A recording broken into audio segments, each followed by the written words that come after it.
seigneurial. Alors, nous savions bien, en prenant ce château, qu'il y avait un risque. Parce que le seigneur logeait ici même, derrière moi, et que juste à côté, pour ceux qui connaissent, nous avons le donjon, où je vous emmènerai tout à l'heure. Et si le seigneur était rapide, il avait parfaitement le temps de s'abriter derrière cette porte, d'assurer avec ses hommes la défense du donjon et de ce logis seigneurial, et à travers les archères et les arbalétrières, le mettre à mal. Aussi, le facteur clé de succès de notre attaque, c'était la vitesse. Et c'est pourquoi j'avais mandaté les plus bourrins de la troupe, les Krasedek et compagnie, qui, au milieu de la mêlée, avaient pour objectif de venir fracasser le plus vite possible la porte du logis seigneurial. C'est ce qu'ils ont fait ce soir-là. Ils se sont précipités tout de suite, ici. Ils ont fracassé la porte. Et là, ils sont rentrés dans ce logis seigneurial. Et là, coup de chance incroyable, ils sont tombés sur le seigneur, le petit seigneur de ce château. Voyons comment s'appelait-il. Guy de Montréal. Un petit homme vieilli, aux cheveux gris et longs, au petit ventre, témoin d'un début de vie de péché et d'abandon. Le petit Guy était en train de batifoler, de battre le velours, de biscotter, si vous me suivez. Avec les deux plus fameuses ribaudes et coureuses de remparts de la région, des croqueuses d'hommes, le petit vieux était complètement éreinté, incapable de réagir, d'alerter ses hommes, de se barricader et de se préparer à une défense. Krasedek et les autres l'ont saisi, l'ont un peu secoué, et le petit vieux s'est rendu. Il nous a même donné les clés. Et il a demandé à ses hommes de se rendre derrière dans le donjon. L'assaut du château était terminé. Nous étions maîtres du donjon, nous étions maîtres du château, nous étions maîtres de la cité. Peut-être une belle victoire. Le Busard était relativement fier de son plan. Tout s'était bien déroulé parfaitement. Et oui. Le seigneur, pour nous remercier, permit aux hommes de s'installer dans la cour du château, en bas, dans la salle de la cheminée que vous avez vue tout à l'heure, au premier et au deuxième étage, tandis que lui s'installait confortablement dans ce logis, notre Eudes. Quant à la garde rapprochée, Justin, Krasedek, Belette, Basile et moi-même, nous nous sommes installés dans le donjon, juste derrière, confortablement. Nous étions bien installés. Il y avait juste à surveiller les horizons depuis le haut du donjon. Ce n'était pas très compliqué. Nous avons vécu quelques belles semaines ici, confortablement installés. N'est-ce pas? Tu te souviens? Nous avons vécu sur le dos des vilains du village, c'est vrai. Est-ce qu'ils ont souffert? Oui. Est-ce que je le regrette? Non. Vous avez deviné qui était le Busard. C'était du bon temps. Et puis, nous ne devions point être si terribles. Je me souviens d'une jolie rencontre que nous avions faite. Une petite servante, orpheline, muette de son état, servante dans ce même château, ici, dans ce château-là. La petite Léonie, elle s'appelait. Elle avait une dizaine d'années. Je la revois avec sa jolie robe bleue, ses cheveux châtains, ses yeux noisettes. C'était un vrai trésor pour nous. Elle me suivait partout comme mon ombre dans la cité. Elle me dénichait tout ce dont j'avais besoin. C'était parfait. Malgré notre rudesse, nous avions fini par l'adopter. Ou peut-être était-ce l'inverse. Mais c'était une belle rencontre. Nous avons vécu là quelques belles semaines. Approchez. Nous avons vécu là quelques belles semaines, je me souviens. Nous étions bien.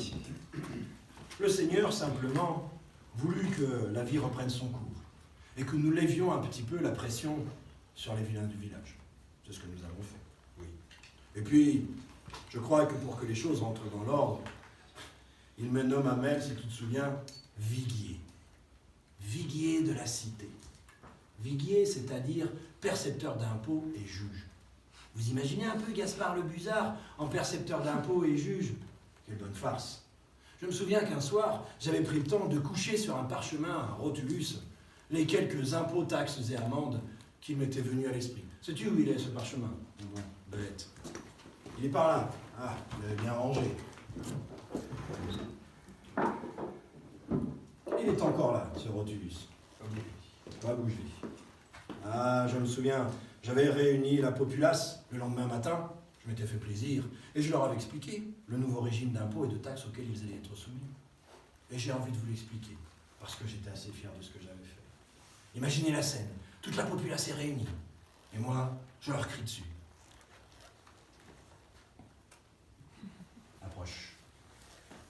Proche. Voilà. Non, j'avais eu l'idée, moi. Mais recule un peu. Ouh là là. Alors voyons voir. Je revois la populace ce matin-là. Oyez, vous autres. Voici la liste des taxes, amendes et impôts auxquels vous serez soumis. Vous aurez à payer tout cela à votre bon Gaspard, qui se charge de collecter les culs pour votre nouveau maître Eudes.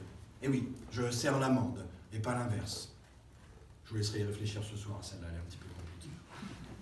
Avec le busard, faut payer, faut cracher, pas possible d'en réchapper. Je suis le busard qui rappe tout. C'est bien. Voyons, qui avait-il? Tout d'abord, les impôts classiques que vous aviez à payer précédemment à votre ancien seigneur, vous continuerez à les payer simplement en double. C'était notre promesse de campagne. Les corvées, la taille, le sens, le champard, les droits de banalité, le terrage, la main morte. Ah oui, très intéressant la main morte.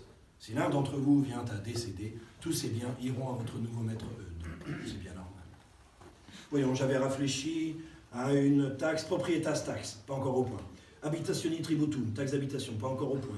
Reditus tributum, impôt sur le revenu. ISF, interdit sur le fenouil, cela m'avait traversé l'esprit. Voyons, qui avait-il ensuite? Ah oui, très intéressant celui-là. Une taxe sur les artisans. Y a-t-il des artisans parmi vous? Alors ne soyez pas timides, je finirai par le savoir. Eh bien, pour tous les artisans, il y aura une taxe Iniesta Noverca. Taxe à la belle-mère. C'est un peu curieux. Eh bien, pour vous autres artisans, vous aurez à vous acquitter une fois par mois de l'équivalent du poids de votre belle-mère auprès de votre seigneur, en drap pour le drapier, vin pour le tavernier, viande pour le boucher, pain pour le talmenier, etc., etc. Bien évidemment, la durée de vie de cet impôt est liée à la durée de vie de votre belle-mère. Personnellement, je n'en paye plus longtemps, chacun fait comme ça. Ensuite, voyons voir. Ah oui, intéressant celui-là aussi. Y en a-t-il parmi vous qui n'ont pas d'enfant ou un enfant? Levez la main. Pas d'enfant ou un enfant? Allons, levez la main. Pas d'enfant ou un enfant? Mais crassez que je le sais bien. T'as des enfants, toi? Alors, qu'est-ce que tu prends pas? Voilà. Très bien. Vous autres, vous n'avez pas d'enfant ou un enfant. J'en déduis donc que tous les autres ont au moins 2 enfants. Eh bien, pour tous les autres, il y aura une taxe sur les ébats. Et oui, tributum super sexus. Afin d'éviter d'avoir des bouches inutiles à nourrir en cas de siège, bien évidemment, nous devons réguler tout cela. Il y aura donc une taxe chaque fois que vous voudrez batifoler, battre le velours, ou même tout simplement biscouter. Il vous en coûtera 5 écus. Je sais, c'est assez cher, cela risque de coûter très cher à certains et très peu à d'autres. C'est le moment où on n'aime pas croiser mon regard. Alors une gentille dame parmi vous me demandait si les rapports hors foyer ne sont point comptabilisés. Ils ne seront point comptabilisés, je vous rappelle. Tout retard de paiement sera sévèrement puni. Pour collecter l'impôt, votre bon Gaspard a repéré un endroit frais et agréable, juste à l'entrée de la cité, en dessous des arbres, près de l'espèce de petite fontaine que vous avez ici à Montréal. Ce sera très bien. Et puis c'est bien connu. Le prélèvement de l'impôt à la source, c'est beaucoup plus simple. Merci bien. On peut l'applaudir très fort, il y a du stress. Alors, nous étions bien dans ce donjon, bien installés, nous avons prélevé les impôts. Nombreux sont ceux qui sont venus nous payer. C'est vrai que l'homme est un mouton, il faut le tondre. Nous avons même trouvé quelques cadavres de vieilles femmes. Sans doute des belles-mères, probablement. Nous avons passé quelques belles semaines dans ce château, dans ce donjon, à bien ripailler et bien festoyer, je vous l'ai dit. Hippocrate, pâté, poularde nous étaient fournis à profusion par un serviteur que nous avions pris dans le village. Un vrai benet, celui-là. Je ne me souviens plus comment il s'appelait. Voyons, c'était Rodrigue le débile. C'est vrai, bougrement débile celui-là. Mais il nous apportait tout ce dont nous avions besoin. Nous étions bien. La seule chose qui nous menaçait, c'était l'inaction pour nos autres hommes de guerre. Et oui. Alors un jour, je me souviens, j'ai fait une bonne farce à la troupe. Eh oui. J'avais repéré que dans la petite cité, il y avait un apothicaire d'une très grande renommée. Aussi, j'avais fait une descente dans sa boutique et je m'étais procuré tout ce que j'avais pu trouver comme crème, poudre, onguents et autres produits miracles que j'avais réussi à vendre au plus nigaud de la troupe. Vous imaginez? Je lui avais pris aussi son codex, c'est-à-dire son livre de recettes. L'as-tu encore, ma pompelette? Oui? Eh bien, dis donc, tu es bien organisé, toi.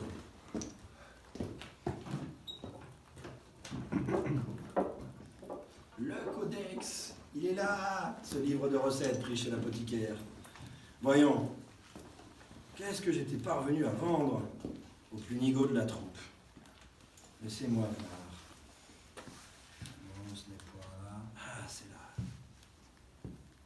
Alors, peut-être, Belette, te souviens-tu, tu vas m'aider. Il y avait un onguent à base de pissenlit, d'ortie et d'urine de mâle putois diabétique. C'est précis. Pour traiter odores odoramentis pedes, les odeurs de pied. Diable le vilain. À qui avions-nous vendu cela, Belette? Te souviens-tu? C'était à lui. C'était à toi, Gobert le malodorant. Ah, je me souviens. Les ribots te fuyaient. J'espère que cela a fonctionné. Ensuite, nous avions vendu un sachet de poils de naseau gauche d'un vieux bouc borgne pour lutter contre l'haleine difficile à prendre dans une infusion. Allons, pour qui était cela? Je crois bien que c'était pour Justin. C'était pour Justin. C'est vrai que ton autre surnom, c'était Justin Tête de Bouc. Les ribots te fuyaient, toi aussi. Maintenant, tu portes un masque. Peut-être cela fonctionne-t-il. Ensuite, nous avions vendu une fiole de bave de limaces asthmatiques, c'est précis, pour lutter contre la chute des cheveux. Se masser lentement le crâne pour retrouver une chevelure abondante de jeune coquebert. Ça, je suis sûr que c'était pour toi, mon bon Basile. N'est-ce pas?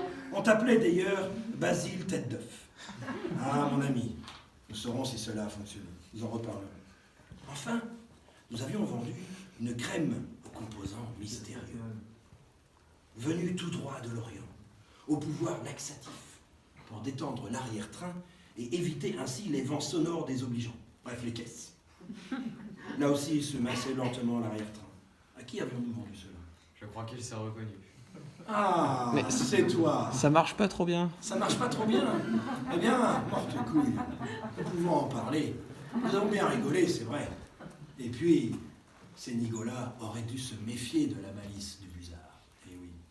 Parce qu'une petite inversion d'étiquette entre les deux derniers produits, c'est-à-dire celui pour se masser le crâne et faire ainsi pousser une jolie chevelure de coquebert, et l'autre pour se masser l'arrière-train et ainsi éviter les caisses désobligeantes, cette inversion de produit à leur insu nous promettait une belle rigolade sous quelques semaines. Dès que celui-ci, en espérant se faire pousser une belle chevelure de coquebert, se serait en réalité ramolli le bulbe. Quant à celui-là, espérant se soulager l'arrière-train, se serait vu pousser une belle fourrure sur le derrière pour l'hiver. Et oui, tu pourras nous en parler à la fin si tu veux, si tu as des choses à confier. C'était un bon moment. Nous avons bien ri, je dois l'admettre. Ah. J'aurais dû rendre la justice aussi. Cela aurait été un moment à ne pas manquer, certainement. Hélas, je n'en ai pas eu le temps. Non, je n'en ai pas eu le temps. Pourquoi? Eh bien, voyez-vous, nous aurions dû nous méfier. Le soir de la bataille, lorsque nous avons pris le château, le petit seigneur s'était rendu un peu rapidement.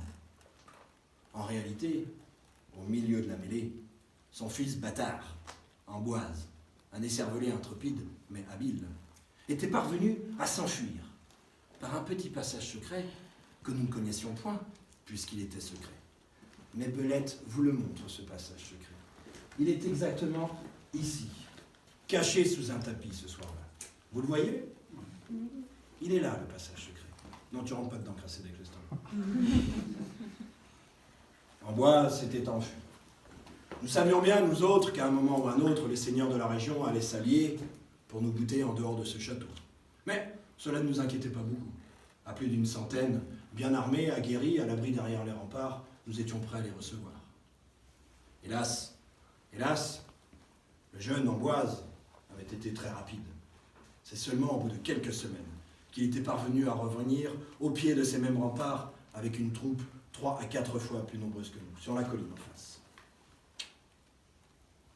Un soir, alors que nous étions en train de dormir, mes hommes et moi, dans le donjon juste au-dessus, nous avons été réveillés, en pleine nuit, par des bruits de combat, des bruits d'épée, des hurlements. L'ennemi était déjà parvenu à pénétrer notre château. Ils étaient déjà en train de se battre dans la cour. Comment était-il arrivé là sans coup férir? Le plus simplement du monde.